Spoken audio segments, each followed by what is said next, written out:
Austin Tech Connect is the official podcast of the Austin Technology Council. Founded in 1992, ATC exists to help unite the local technology ecosystem and to encourage the spread of community, collaboration, and conversations in Central Texas.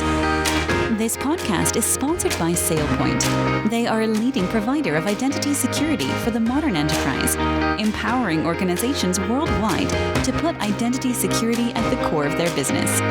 With a foundation of artificial intelligence and machine learning, SailPoint Identity Security delivers the right access to the right identities and resources at the right time. Now, here is this week's episode. Hey, everybody, and welcome to another episode of Austin Tech Connect. This is the official podcast of the Austin Technology Council, and every single week we bring to this show interviews with cool people here in Austin who are working in and around technology, whose companies are doing things that are innovative, that are inspiring, and that can really impact our greater community. And this week we are joined by Peter Voss. Now, Peter is the founder, CEO, and chief scientist at Aigo, and he's somebody I hadn't heard of. But boy, when you start digging into the world of AI and looking things up, you're going to see his name showing up in a lot of places. He is very prolific in his writing and his talking about artificial intelligence and artificial general intelligence, which we're going to talk a little about because I didn't know the term AGI. However, I met him last week at an event here in Austin, and we had a great conversation. And I said, we should have this conversation on the ATC podcast. And you know what I like is people who don't hesitate. They don't say, well, maybe I have time in September or November. Peter goes, great, let's do it. And we set that call up for a little less than a week later. And so here we go. So Peter, welcome to the show. Yes, it was great talking to you, and I look forward to us exploring things. Nice. Well, for those of you who really don't know anything about Peter, he is building AGI computers that will think and learn like humans do, which is going to actually lead to humans flourishing more. And I want to unpack that in our conversation a little bit. But he has lived here in Austin for about a year and a half. But he was born and raised in South Africa. And when he was about 29 years old, he'd been coming to the United States on business. He decided to come check it out. And he said within about 3 weeks, he knew he had to live in the US. And that was where he was going to build the rest of his career. So from 95 until recently, he was out in Los Angeles. But as so many things, California's loss is Austin's win. So we're glad to have Peter here in Austin. So Peter, let's go into the Wayback Machine a little bit. How did your career get started? What were you doing in Johannesburg early on in your career? So I started out as an electronics engineer and started my own industrial electronics company. Then I fell in love with software, and my company very quickly turned into a software company. I developed a comprehensive ERP package for small to medium-sized businesses, and that company turned out to be quite successful. We went from the garage to 400 people, did an IPO. That was awesome. But when I exited the company, I had enough time and money on my hands to say, okay, what big project do I want to tackle? And what became obvious to me is that software is really quite dumb. It doesn't have any common sense. If the programmer didn't think of something, it'll just give you an error message, or it'll crash, or it'll do the wrong thing. So really the mission I've been on for the last 25 plus years is how to build software that can think, learn, and reason the way humans can. So that is truly intelligent. And that's a mission I've been on really for 25 years now. Well, and from what I understand is this idea of building machines that can think and reason like humans has been going on for a long time, almost as long as we've had computers and software and everything. But only recently, in the last couple of years, has our entire society kind of been able to witness and play with and experience that. What was some of it like in the early days, 25, at least for you, 25 plus years ago, in trying to get this to happen? Yes, well, in fact, I want to go back even further, 69 years ago. That's a long time. That's a long time ago. Yeah, right. So that's when the term artificial intelligence, AI, was coined. And the original dream was exactly to build thinking machines. And in fact, the people at the time thought they could do this in a year or two. So obviously it turned out to be much, much, much, much harder. So wait a minute. So the term actually was termed nearly 70 years ago. What made people think 70 years ago that they could do that in a short amount of time? I mean, I'm not anywhere near that old, but I mean, even just remembering my youth, the first time I saw a computer in the 1970s, my cousin worked for Control Data, and he came to the house with this big suitcase and opened it up and plugged the phone headset into this big plastic contraption. And then through the phone line, it communicated with the mainframe back at his main office. And he was showing me. Beep, beep, beep. Yeah, right. And he was showing me what it was. But I mean, I remember that first experience in my kitchen as a, 11-year-old or something, seeing that being demonstrated.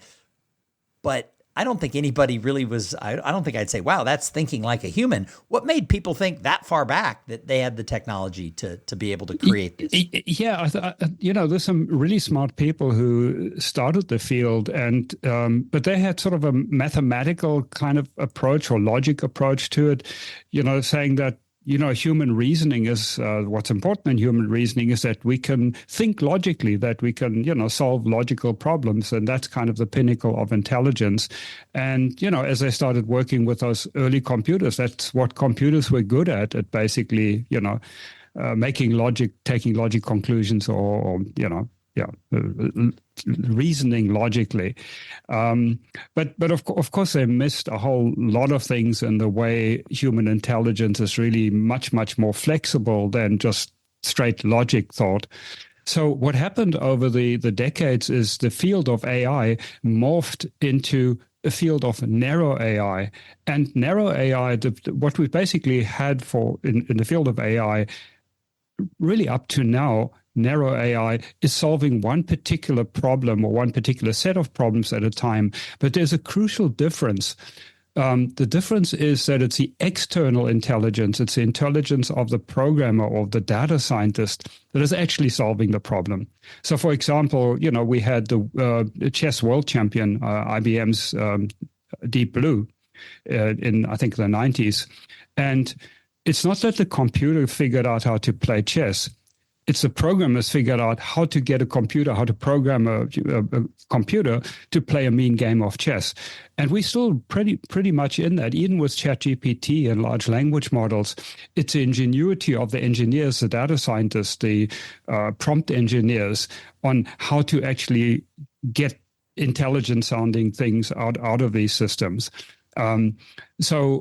In 2002, I actually got together with a few other people, and we decided we want to go back to the original dream, the original mission of AI, to truly build thinking machines that can think by themselves, where the intelligence is in the machine and not, in the person using it as a tool. And so we actually coined the term artificial general intelligence, or AGI, to distinguish it from pretty much what everybody else was doing with narrow AI. And yeah, that's kind of the mission I've been on. So I guess what most of us have experienced then is what you're calling narrow AI. Talk to us a little bit more about artificial general intelligence, AGI, and what your company is doing right now. Tell us about the theory and then what you're actually putting into practice with Aigo. Right. So the big difference between, large language models, pretty much everybody's familiar with them now to some degree. So the huge difference between the approach of large language models and what we call cognitive AI is that large language models really say, hey, we've got a massive amount of data, we've got massive amounts of compute, which is what companies like Google and Amazon and Microsoft have. So what can we do with that? What can we do with massive amounts of data and compute?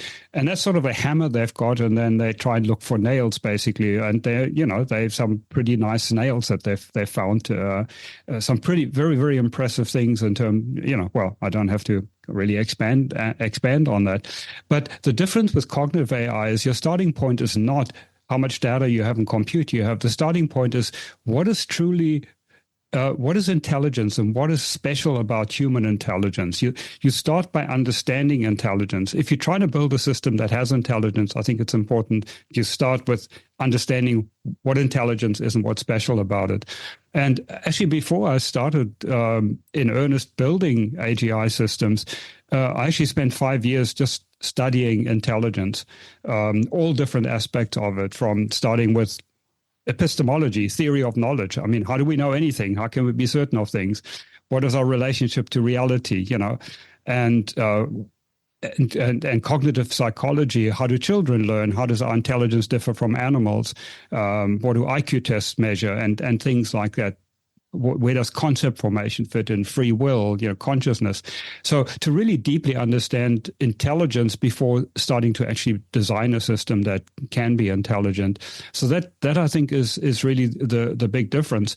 And I can give one very clear example of the contrast. Large language models right now, to train a large language model, I think now costs about $200 million. And, it takes weeks or months to train. And the last model used 10 trillion pieces of information, like words, 10 trillion.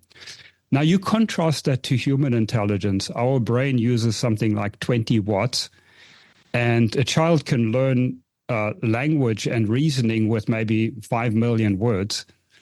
So you're talking 5 million versus 10 trillion. And you're talking 20 watts versus, 20 gigawatts or something, So the cognitive AI approach is much closer to the way human intelligence works, where it can learn with very little data. You can give it one example of something new, and it'll immediately integrate that and recognize, like a child. So it can learn incrementally with relatively little data. That is basically what I see the path to AGI is cognitive AI approach. So it's interesting because we talk a lot lately about LLMs, and for people like me, I'm not a technologist. I'd heard about it, I'd read about it, but I knew nothing about it until ChatGPT hit the scene. And I think many people out there who aren't directly working in AI, we knew it was out there. We knew there were concepts. We knew people were working on things. We'd seen IBM's Watson over the last 25 years and things like that. But all of a sudden, it's become, in less than 2 years, it's become ubiquitous throughout everything in society. But LLMs have some problems, as you've alluded to, but also, I was going to say, is it because they have so much information, like you were pointing out how many words are there, that they aren't perfect? They hallucinate. It's getting better, but I can remember I was an early adopter using ChatGPT, and you'd ask it, to cite studies, and it would just make things up. And it was like you'd go to, source the sources, and didn't exist anywhere online. Why do these machines, why does these LLMs make shit up? And then beyond that, is cognitive AI better? Yeah, absolutely. This is a really important question. Some of the clues of what the limitations of large language models are already in the name GPT. G stands for generative. Literally, they make up stuff. From the 10 trillion pieces of information that they ingested or they were trained with, the good, bad, and ugly. The information they got is good, bad, and ugly, and they don't know what is good, bad, and ugly. So they basically just try to predict the next word. When I say just predict, they do it in a super, super sophisticated way, and this is why they kind of, just have this mind-bogglingly powerful ability to, summarize and have conversations and whatnot. But inherently, they didn't acquire their knowledge in integrating and validating it. It just was, piled in there and statistically correlated. So they inherently, that's why they're called generative. They make up stuff. Now, the P is another very serious limitation. The P means pre-trained. It's trained at the factory. The $100 million, $200 million dollars worth of training that goes in to build these models. These models cannot be updated in real time. They cannot learn anything at all. Imagine you hiring a personal assistant or somebody to work for you in your company, and they're pre-trained to do maybe some sophisticated job, but they can't learn. They can't update their model in real time incrementally. You have to basically throw them away and spend another $100 million to teach them the new stuff they need to know. As laws change, as you get new customers, products change, or whatever it might be, they're pre-trained, and that's a huge limitation. Now, the T stands for transformer technology, and that is a technical breakthrough. I think now 6-7 years ago, actually. But the transformer technology commits you to the pre-training. So the power of the system through transformers also at the same time limits you to pre-training. So the cognitive AI approach that we have, because it can learn incrementally, it can validate new knowledge as it gets. It can ask questions about it. Hey, this contradicts something I know, or I need to have more information to be able to make sense of it. So they are not generative in terms of predicting the next word. They are not pre-trained. They can learn incrementally. And also another important component is that they have metacognition. Now, psychologist Daniel Kahneman, who's really quite well known, talks about system 1 and system 2 thinking that humans have. So roughly that sort of system 1 is our automatic subconscious thing. Most obvious is when you're driving, if you're a skilled driver, you don't actually pay attention to it. You don't know what you're doing. It happens automatically. It's why when you're driving your kid to school, you accidentally go to the airport if you're always going to the airport, right? You're just right, pre-trained exactly. that I turn left at that stop sign. That's exactly, and I'm sure that's happened to us. My kid pointed that out to me this weekend when I was with her in Chicago. We were talking about something, and she goes, "Or the time you were driving me to school, and we ended up at the airport." And I was like, "Oh, I guess I did that." Yeah. Right. That's your system 1, when basically it's automatic. But what happens also when we're driving and something weird happens, then our system 2 kicks in. Basically, we then consciously think about what we're doing, what we're thinking, or what's going on. And we basically then, our conscious mind takes control of it. And large language models simply don't have this system 2.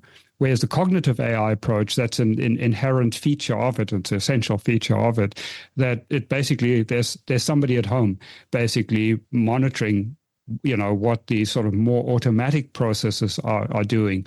So for all of those reasons, and of course a huge, huge saving in compute cost, you're talking about, a few $1,000s versus hundreds of millions of dollars to train them incrementally.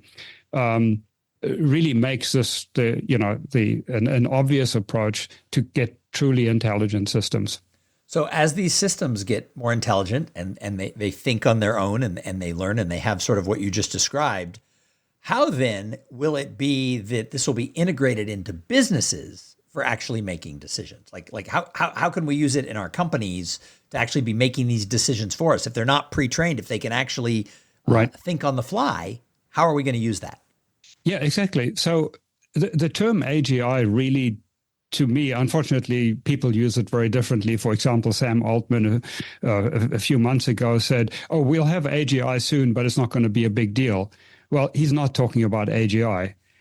AGI, like I think many other people say, will be bigger than electricity. And the reason for that is the definition of AGI is to have human-level ability to think, learn, and reason, which basically means that if you have a single AGI that has, the knowledge of a college graduate, let's say, with, just general training and in a number of areas, then that AGI can, so to speak, hit the books by itself.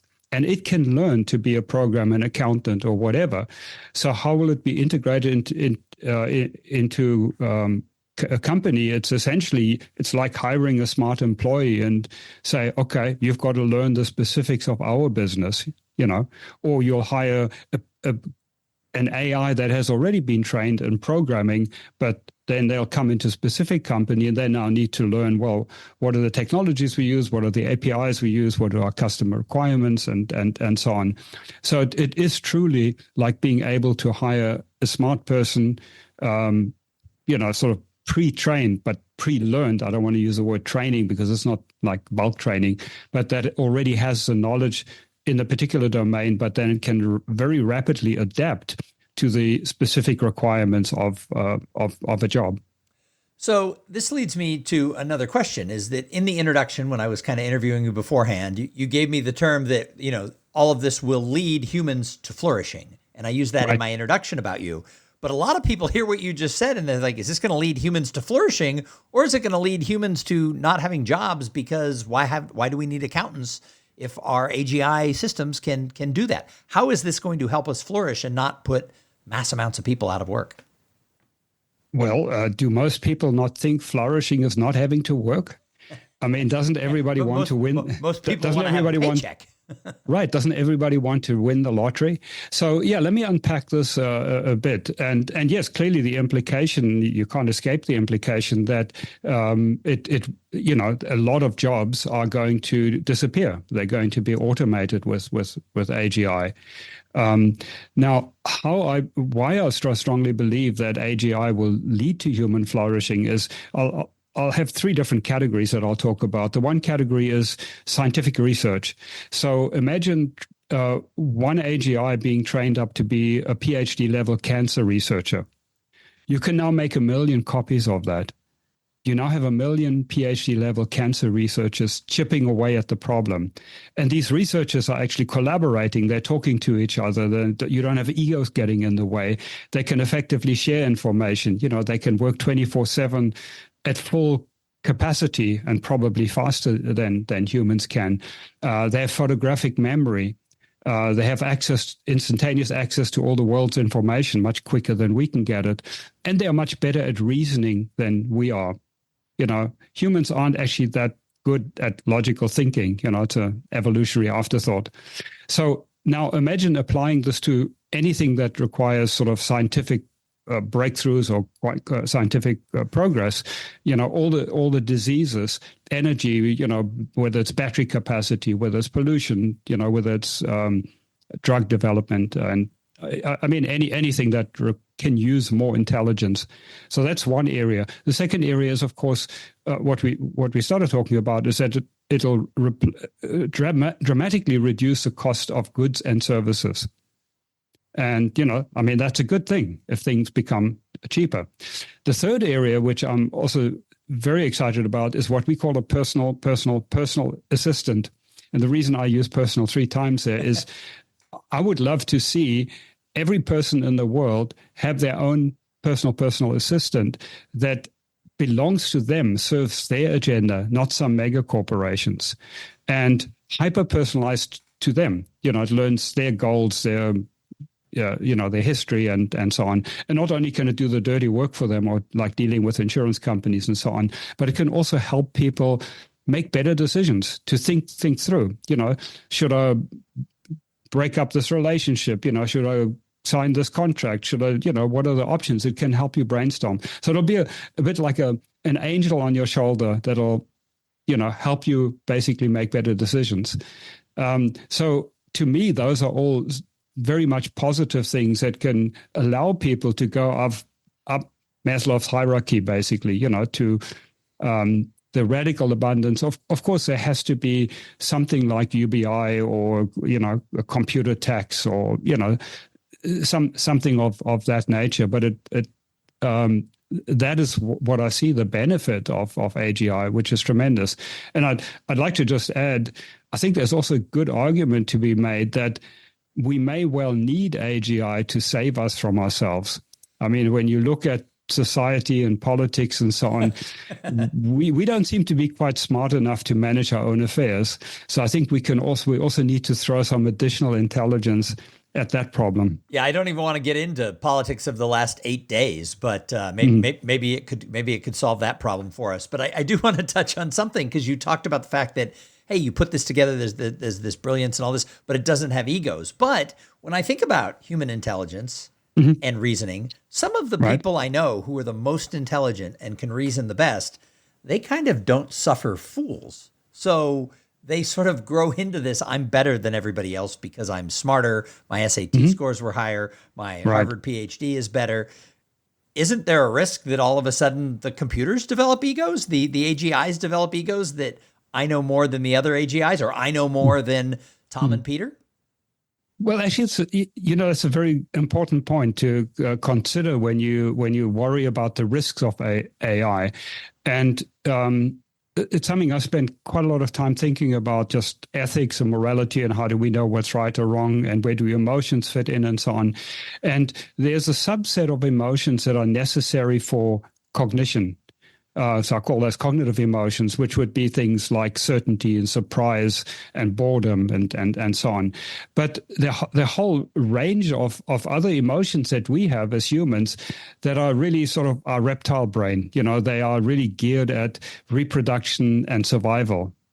Now, there's no reason to build those into AIs. You don't want those emotions. You want the system to be able to recognize them, but not. So I don't see any. What drives the ego is part of this. I guess being the alpha male or whatever. In terms of. I guess it's reproduction when everything else is said and done. So you're not going to have those drives in AGI. There's no need to put them in. So. But it comes to this whole idea of the importance of the ethical considerations, right? There's no need to put these things in, and we don't put these things in. And what are the things? But there's some bad apples out there. I mean, I talk to a lot of people, and they just want to grow this technology for the good of everybody. But, we've seen around the world, there are some megalomaniacs, there are some selfish people, there are some evil people. How do we keep them from writing the basic code to create AGI to become mean or awful or hurtful? Yeah. So I think we'd probably need another hour or two to go into that. Again, it's something I've been very interested in, and I've actually written a paper on what's called rational ethics. And I think there is very good reason to believe that if you more on the scale of less ethical and the ego getting in the way and trying to show off ego and would be on the less ethical side, that being less ethical in the long run is also less effective to get things done. So that morality is actually on the side of achieving things because it aligns with reality. So, as I say, it's a kind of quite a big topic by itself, but effectively, systems that are designed to not act morally are likely to be less effective because they're fighting reality. I can give one simple example. If you lie all the time, it actually undermines your effectiveness because you're constantly fighting reality. Because you basically try to convince yourself and other people of things that are not true, but reality will come back, and you constantly have to kind of fight that. So that would be one example. So I have good reason to believe that the good guys are going to be a lot more effective, and they're going to be a lot more of them because they are more effective. And yes, we'll need to deal with people who try to abuse the technology. So it's interesting because you said the term was coined 69 years ago, and that people thought, hey, we could create artificial intelligence and these thinking machines in just a few years. Right. All right. So here we sit in 2024, and you've just given us a great lesson about what is AGI and why is it different than Neuro-AI and where we've come so far and where we're going. How long until what you've talked about is ubiquitous, till it's everywhere, till we all have the personal assistant? How long till that's real? Well, I always answer that question. It depends on how soon some real money flows into the right approach. The chief scientist, AI scientist of Meta, Jan LeCun, said that just a few weeks ago, large language models are an off-ramp to AGI, a distraction, a dead end. And I totally agree with them. But that's still where all the money is flowing. That's where the momentum is. That's what people understand. How can I get more GPUs? How can I get more training data and to beat the competition? So as soon as money starts flowing into the right approach, which I believe is cognitive AI, I think we can make very, very rapid progress. I think hardware is not likely to be a limitation. Now, our own work, we've been working on cognitive AI for 20 years. We've built various prototypes. We've commercialized it. We've never been particularly well funded. We've probably only put like 10 million into development so far, which is like a ridiculously small amount. So we actually, our company recently decided to put our commercial business on hold and and focus 100% on getting to AGI, because we have the team, we have the experience and knowledge and the core technology. So we're looking for funding right now to increase our team by 50 people. And I believe we can have a proto-AGI within 2 years. So I believe it literally, I mean, as we said, 69 years ago, they thought it would be a few years. Now, I think we have strong arguments now to say why the current projections are more reasonable. ChatGPT already shows us how powerful current technology is, but it's lacking some crucial elements. And if one can, basically fix the incremental learning and the cost and the fact that they're black boxes and so on, which are all things that are addressed with our cognitive AI approach, I truly believe we can have AGI in just a few years, provided they get some love. So I want to shift gears here a little bit. A year and a half ago, you decided to leave sunny Southern California and move yourself and your company to Austin.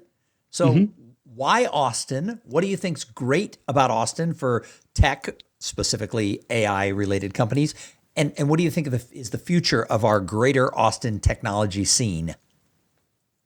Yes, so I moved to Austin sort of by a process of elimination almost. I really like warm weather, having lived in South Africa for so long. So that excluded a whole lot of things. California was out. I'm done with California. I mean, it's just the government is just out of control there. Not that government is great elsewhere, but it's a lot worse. So Texas was from a weather point of view a good option, and Austin from a culture point of view seemed like a good idea. Now, what really surprised me, I didn't know that, because I only came here for a weekend on a scouting trip to Austin, and we actually decided to buy a house there and then. So that was it. We came here. And I was really surprised how much AI activity there is. In the greater Los Angeles area, we currently, I think, have one AI meetup, 17 million people, one AI meetup. Here, there are at least 5. In fact, I have my own monthly meetup now at the Capital Factory about AGI. And we have the Austin AI Alliance that has just been launched. It's tremendous. It's fantastic. I think Austin, after Silicon Valley, is the most vibrant place on AI, and it's growing rapidly. So it's absolutely awesome. And we've got some people who I've interviewed on the show and who I know in the community, who started their AI companies, regardless of where it falls in that spectrum of AI, started their AI companies 6, 7, 8, 9+ years ago. Not just because AI became a buzzword 18 months ago. People were already doing it. And somebody told me recently that a lot of the research that IBM put in when they created Watson 25+ years ago, a lot of that research was done at the IBM facility in Austin. So I always try to tell everybody in my role with the Austin Technology Council, look, we're not a city who's going, oh, look at us, we're AI. We've been having AI research going on for 3 decades, and we can prove it here in the greater Austin area. So we're not just on a bandwagon when we say Austin is an innovation hub for AI. So I think you're right. What do you think is the future of our tech community? Oh, I think it's just growing rapidly. I think there's so many fantastic initiatives. Plug and Play just opened up. In fact, they're opening up several areas in Texas, but in Austin, there's so much going on. And, of course, Elon Musk is now also moving more of his operations here. You just look left, right, and center. I think it's just fantastic, the growth in technology and in AI. So I think, we're here with AGI, so if we can grow, then Austin may just be the center of AI and AGI. So, Peter, I ask everybody who comes on the show. So my personal motto for 15, 20 years has always been this belief that community, collaboration, and conversations can really solve all problems. That when we have more community, more collaboration, more conversation, a community and individuals are going to thrive. When I say those 3 words, and they're all important, which one resonates the most with you and why? Communicate. communicate. I mean, obviously, you have to already have a community. You have to have people together to communicate. And I think a particular form of communication, to me, I firmly believe that the more, I mean, a couple of things, this kind of philosophy I believe in is a proactive optimism. Not that things will get better just by themselves, but we can make things better, that there's a proactive optimism. But that optimism is built on rationality and technology, that we help technology, we build technology that'll help humanity. But of course, the overlying thing has to be a value system. But all of those things have to be discussed, and have to be discussed rationally without people just shouting at each other or burning down buildings, So, communication, effective communication absolutely is, I think, so important. Awesome. So last question. So if one of your friends from South Africa who'd never been to America was coming to Austin for the weekend, where would you take them to show them why Austin is so cool? Whether it's a location, a restaurant, something. Where's the one place you think, if someone's coming to Austin, they've got to see this? I'm not actually the best person to ask because I work like 7 days a week, and I haven't seen nearly as much of Austin as I'd like. I mean, downtown area I think is phenomenal. Just walking around downtown, it's really a great vibe. University and downtown, and then going down to the lake. I mean, those are the areas I spent some time in. It's just by itself is fantastic. Maybe you should ask your AI where you should go next weekend. No, I'm just kidding. That's right. Yeah. Well, Peter Voss, thank you so much for being a guest here on Austin Tech Connect. Any final words? No, well, thank you for good questions. I really enjoyed it. And yeah, Austin, go. Nice. Well, and thank you to everybody who tuned in to listen. At the Austin Technology Council, we're trying to find ways to bring that community closer together, whether it's in AI, whether it's in medtech, whether it's in fintech, whether it's in semiconductors, because, our community was grown by the fact that civic-minded leaders and tech leaders came together and engaged and collaborated and really had this vision for the future. Austin Technology Council was founded 32 years ago with the idea of bringing everyone in the community together and having a place where people could have their voices heard. Well, we're trying to do that again as we reinvent the next generation of the Austin Technology Council. We need to bring people together, and we need the support of people who want to see Austin grow. So make sure that you've checked out the Austin Technology Council. We'd love it if your tech company would join, and make sure that you're attending our events. And if you have ideas for other events, we are here for you. So make sure that you're engaged with ATC going forward, and share this podcast with all your friends, because listenership is growing, but it always grows by word of mouth. So it's up to you. If you're listening at this point, 36 minutes into the end of this interview, you obviously liked it enough. Send it out to 2 or 3 friends. And we'll see you back here next week with another interview with somebody here in the technology community who's doing cool things. Thanks for listening to the Austin Tech Connect podcast. Make sure your company is a member of the Austin Technology Council and add your voice to the future of our tech ecosystem in Central Texas.